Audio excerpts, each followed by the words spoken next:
Minnesota will now welcome nurses from out of state to help fight COVID-19 here. But as Katie Steiner explains, not everyone thinks it's a good idea. Governor Tim Walz's executive order allows certain out-of-state healthcare professionals to come into the state of Minnesota and work temporarily. Normally, they would have to get a license from a Minnesota state board.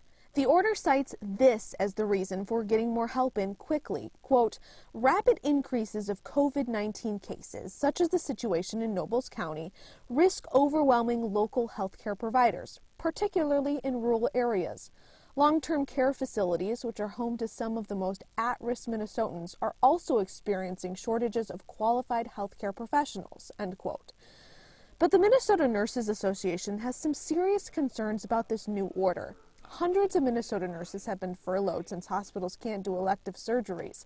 And the association says it doesn't make sense to call in more nurses when you have nurses here out of work.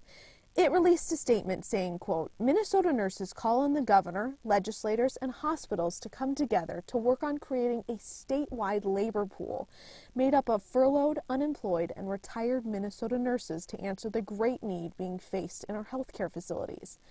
Emily Allen is a nurse working at Bethesda Hospital. That's the hospital with solely COVID-19 patients.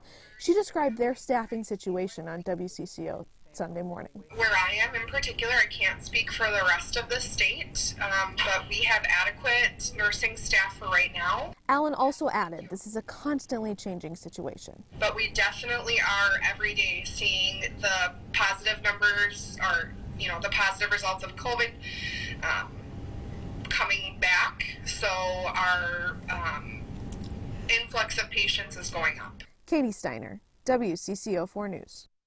The executive order is effective immediately and will only be valid during this peacetime emergency.